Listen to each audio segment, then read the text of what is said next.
Good? We good? We dialed? We running? Mm-hmm.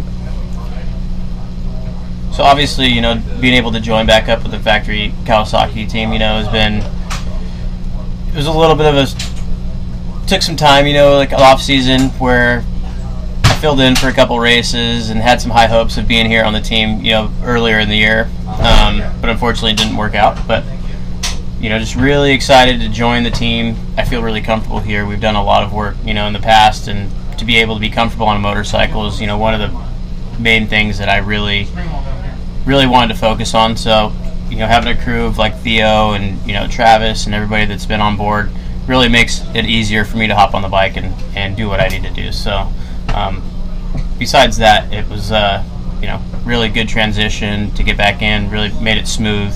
I had ankle surgery on the off season, or not off season, it was, during the outdoors last year. And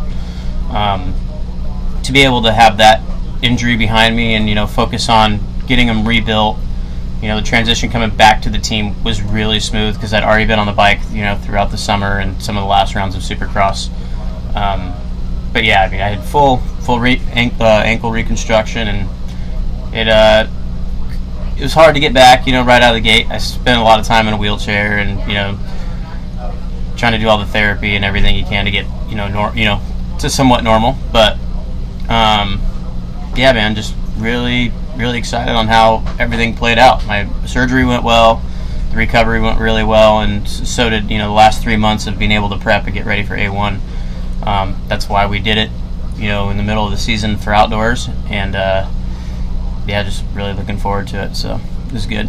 It led into Anaheim, really being prepared, and that's one thing that I haven't been able to do in the past, is have some time to be able to get ready for the race and really prepare myself right to be up, in the top 10. So.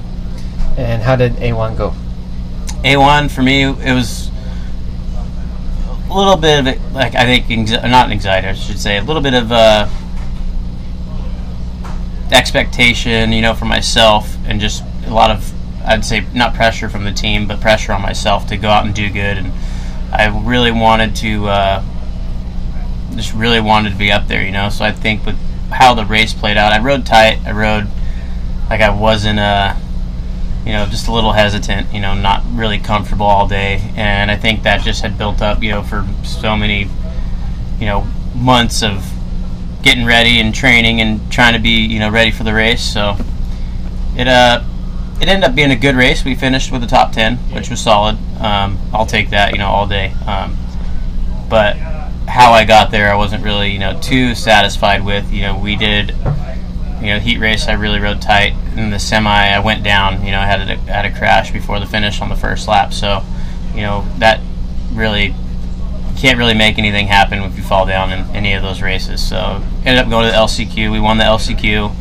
But like I said, just not happy with how we got there. I think, I ride a lot better than what was really showed, and just being anxious and whatnot just forced me to ride tight. So, but to walk away with a 9th place in the first round, I'm happy with it. And now getting through the first round, getting all the jitters out, how do you feel leading into round 2? I feel good leading into San Diego. Obviously, I don't think the jitters are just, one race, unfortunately. For me, it takes more time to, like, kind of get the ball rolling and, start going to some, like, not the East Coast rounds, because that's, too far. But I think, the first 3 rounds is really the ones that need to just settle in and, get in the flow and get familiar with the schedules, and especially the new timed races and all that stuff. So I really, really just want to keep the consistency going.